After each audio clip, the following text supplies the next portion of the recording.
सुप्रभात बच्चे, कैसे हैं आप लोग। उम्मीद करते हैं कि आप अच्छे से होंगे, आप कुशल होंगे और हम सदा आपकी कुशलता की कामना करते हैं। पुनरावृत्ति व्याकरण में पुनरावृत्ति के लिए हम अध्याय 24 को रखते हैं। अलंकार, जिसे मैंने पहले आपको पढ़ा चुका हूँ, और इस बार हम पुनरावृत्ति में एक ही वीडियो में हम अलंकार के सभी भेदों को जानने का प्रयास करेंगे। अर्थ के लिए हम चलें तो अलंकरोति इति अलंकारः, यानी जो अलंकृत करता है, जो सुंदरता बढ़ाते हैं, हम उन्हें अलंकार कहते हैं। अलंकार का अर्थ है आभूषण या श्रृंगार। काव्य के आभूषण अर्थात सौंदर्यवर्धक गुण अलंकार कहलाते हैं। काव्य में सुंदरता बढ़ाने के लिए जो हम प्रयास करते हैं, उन प्रयास को हम अलंकार कहते हैं। अलंकार स्वयं सौंदर्य नहीं होते हैं, वे काव्य के सौंदर्य को बढ़ाने वाले सहायक तत्व होते हैं। अपने आप में वो सुंदर नहीं दिखते हैं, वह काव्य में लगकर काव्य की सुंदरता बढ़ाते हैं। अलंकारों के योग से काव्य मनोहारी बन जाता है, सुंदर लगता है, कर्णप्रिय लगता है, अद्भुत लगता है देखने में। अलंकार की हम भेद की बात करें तो शब्दालंकार और अर्थालंकार। जब शब्द प्रयोग के कारण काव्य में सौंदर्य उत्पन्न होता है तो उसे शब्दालंकार कहते हैं। अर्थालंकार, जहाँ अर्थ के कारण काव्य में आकर्षण आता है, वहाँ अर्थालंकार होते हैं।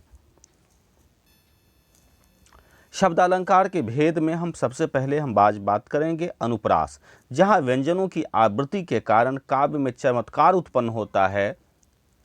जहाँ वर्णों की आवृत्ति होती है, आवृत्ति के कारण चमत्कार उत्पन्न होता है, वहाँ अनुप्रास अलंकार होता है।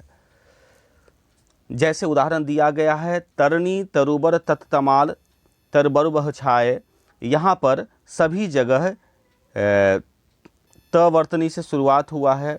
यहाँ भी त हैं, यहाँ भी त हैं, ये भी त हैं। तो यहाँ पर ये आपको क्या हो गया कि वर्णों की आवृत्ति यहाँ पर दिखाई दे रही है, और अतः यह अनुप्रास अलंकार हुए। आगे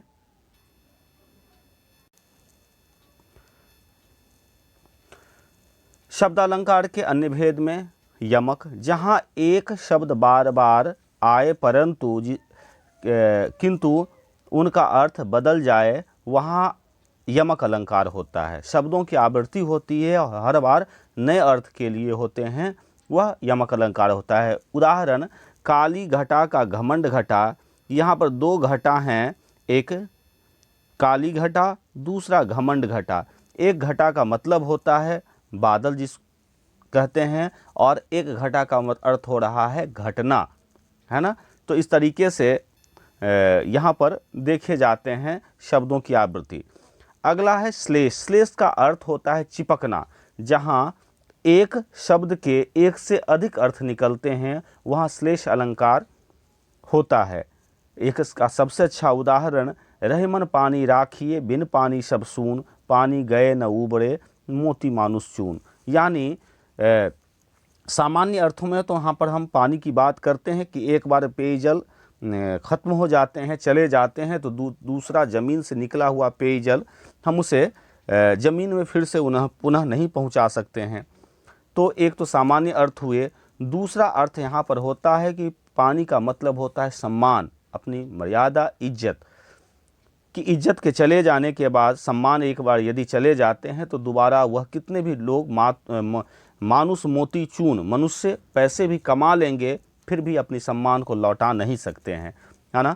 तो यह श्लेष अलंकार का एक से अधिक अर्थ यहाँ पर प्रकट कर रहे हैं, यही श्लेष अलंकार के उदाहरण हैं। आगे अर्थालंकार के भेद की हम बात करें तो सबसे पहले आते हैं उपमा। जब किसी वस्तु या व्यक्ति की विशेषता दर्शाने के लिए उसकी समानता उस गुण में बढ़ी हुई किसी अन्य वस्तु या व्यक्ति से की जाती है, वहाँ पर उपमा अलंकार होता है। उपमा का मतलब ही होता है तुलना, हम यहाँ पर तुलना करते हैं और दोनों के गुण समानता होने के कारण हम उस तरह की तुलना करते हैं। है पीपर पात सरस मन डोला, है ना। इसका हुआ कि जो मन कैसे डोल रहे हैं, तो जिस तरह पीपर यानी पीपल के पत्ते जो होते हैं इस तरह से, है ना, हवा में जैसे डोलते हैं उसी तरह से मन डोल रहा है। तो यहाँ एक उपमा दी गई है। या फिर सियाराम शरण गुप्त की पंक्ति है, हाय फूल सी कोमल बच्ची हुई राख की ढेरी, है ना। तो यहाँ पर उपमा दिया गया है कि फूल सी, है ना, कैसी बच्ची है, तो फूल सी कोमल बच्ची है। तो बच्ची की उपमा हम किससे किए हैं? फूल से किए हैं, अतः यह उपमा अलंकार हैं। अलंकार के अन्य भेद में रूपक की बारी आती है, जहाँ गुण की अत्यंत समानता दर्शाने के लिए उपमेय और उपमान में अभिन्न अर्थात अभिन्नता हम देखते हैं, अभिन्न हो जाते हैं, या अर्थात एक कर दिया जाता है। जहाँ उपमेय और उपमान को एक मान लिया जाता है, दूसरों शब्दों में उपमेय, उपमान और उपमेय पर आरोपित कर दिया जाता है, वहाँ रूपक अलंकार होते हैं। यहाँ है उदाहरण के तौर पर, पायो जी मैंने राम रतन धन पायो, उन्होंने राम रूपी धन उन्होंने पा लिया है ना। ऐसा नहीं है कि उपमा यहाँ पर किया गया है कि हमें राम की तरह धन चाहिए या हमें धन चाहिए मानो राम हो, यहाँ पर ऐसी बात नहीं है। इन्होंने पूरी तरह से कह दिया है कि हमें राम रूपी धन हमें प्राप्त हो चुके हैं, पायो। ये रूपक अलंकार होते हैं। आगे उत्प्रेक्षा जहाँ उपमेय और उपमान की समानता के कारण उपमेय में उपमान की संभावना या कल्पना की जाए, यहाँ पर कल्पना किए जाते हैं, संभावना देखी जाती है, वहाँ उत्प्रेक्षा अलंकार होता है।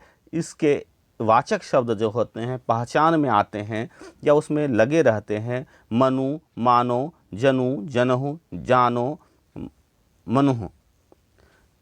जैसे यहाँ पर है, सोहत ओढ़े पीत पट श्याम शलोने गात, मनो नील मणि शैल पर आपत पड़ियो प्रभात। भगवान के रूप का वर्णन करते समय कहा गया है कि सोहत ओढ़े पीत पट, पीले वस्त्रों में हमारे जो श्याम हैं उनके शरीर ऐसे लग रहे हैं, ऐसा लग रहा है कि मानो नीलमणि पर्वत पर सूर्य की जैसे प्रभात की जो सूर्योदय की रोशनी पड़ती है उस तरह से वो चमक रहे हैं। तो यहाँ पर शरीर की तुलना किससे की जा रही है? नीलमणि शैल से, पर्वत से।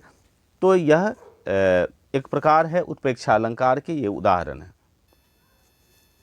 आगे अंतिम पाठ्य पुस्तक के अनुसार अंतिम है भेद अर्थालंकार के मानवीकरण अलंकार, जहाँ पर मनवेतर प्राणियों या जड़ पदार्थों की मानवीय भावनाओं पर आरोप होता है, वहाँ पर मानवीय अलंकार होता है। यानी जहाँ पर हम मानवीय प्रकृति के चीज़ों को हम मानव से तुलना करते हैं, वहाँ पर मानवीय अलंकार को देखा जाता है। उदाहरण को, मेघ आए बड़े बंठन के सबर के। अब बताओ कि मेघ किस तरह से सबर सकते हैं? हो सकती है काली घटाएं पूरी बादल लेकर उधर से आई है और बरसने की तैयारी में है, तो लोग कहा कि अरे मेघ जो है बहुत बंठन के आया है ना। तो मेघ आए बड़े बंठन के सबर के। तो इस तरह से हम जो प्राकृतिक प्राणियों या जड़ पदार्थों में हम क्या करते हैं, मानवीय भावना को का आरोप करते हैं, यह होता है मानवीय अलंकार। बच्चे, अलंकार के लिए हम सभी अलंकार को कोशिश किया है एक वीडियो बनाकर आपके जो पुनरावृत्ति पाठ करने की। धन्यवाद आप सभी का।